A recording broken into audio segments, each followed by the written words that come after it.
A história do rombo, de novo, não é a primeira vez que eu falo dele, mas eu espero sinceramente que seja a última. Estão vendendo uma história nas redes sociais que é uma tragédia. O Brasil está indo para o buraco, está indo à falência, porque o déficit no ano passado fechou em 234 bilhões de reais. E também estão vendendo outra história, de que o governo anterior era incrível, maravilhoso, tão maravilhoso que teria deixado até dinheiro em caixa. Já pensou? Um superávit de 54 bilhões. Então vamos explorar esses números, vamos entender antes de sair comentando bobagem, porque esse é um assunto complexo. Não é simples assim só olhar para os números e tirar uma conclusão.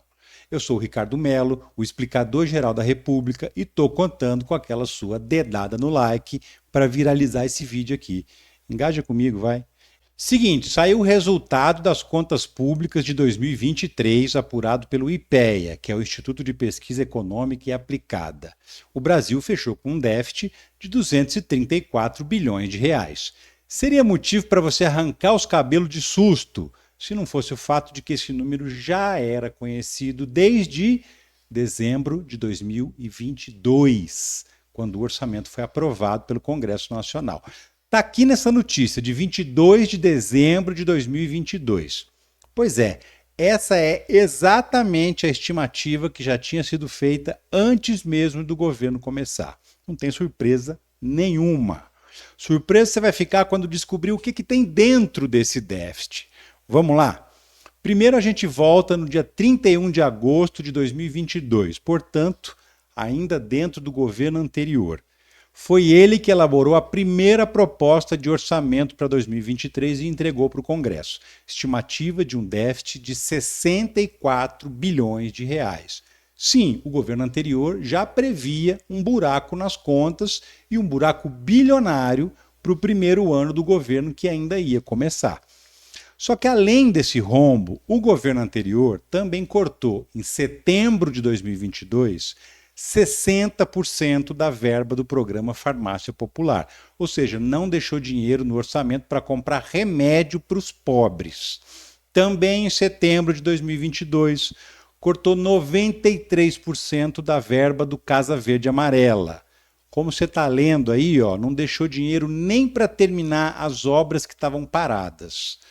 Um pouco depois que ele perdeu as eleições, o Bolsonaro mandou cortar também o fornecimento de água para 1.600.000 pessoas do Nordeste.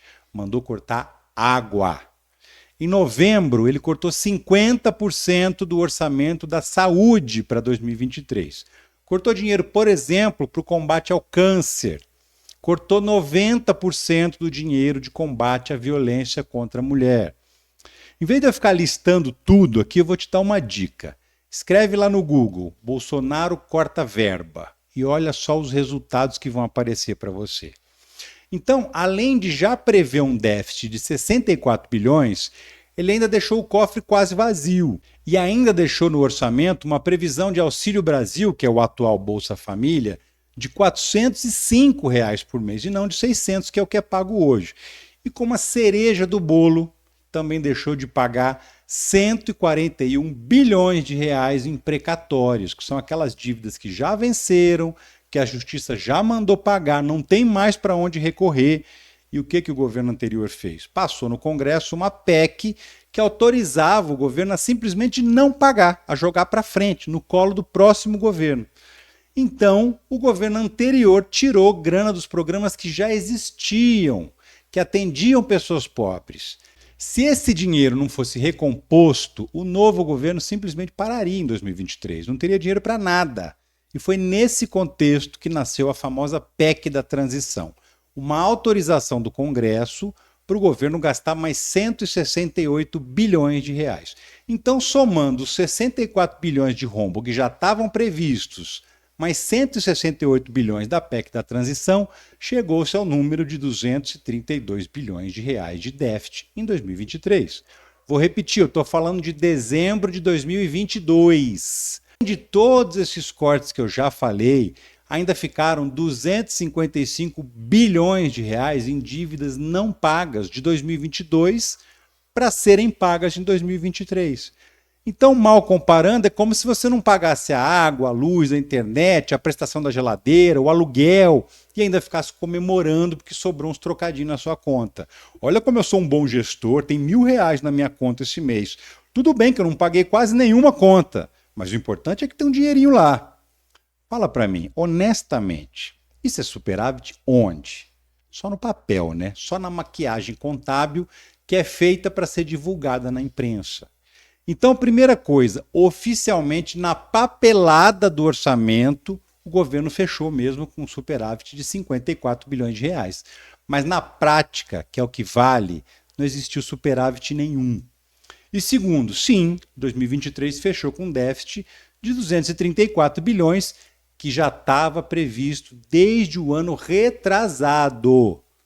Por quê? Pagou só em dívidas do governo passado 93 bilhões de reais. Então, olhar um número puro e simples não quer dizer nada.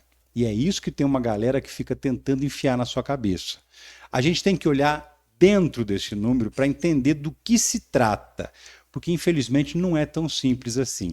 E fazer uma análise rasa dessa, só olhando para o número, sem se aprofundar, vai te induzir ao erro, entendeu?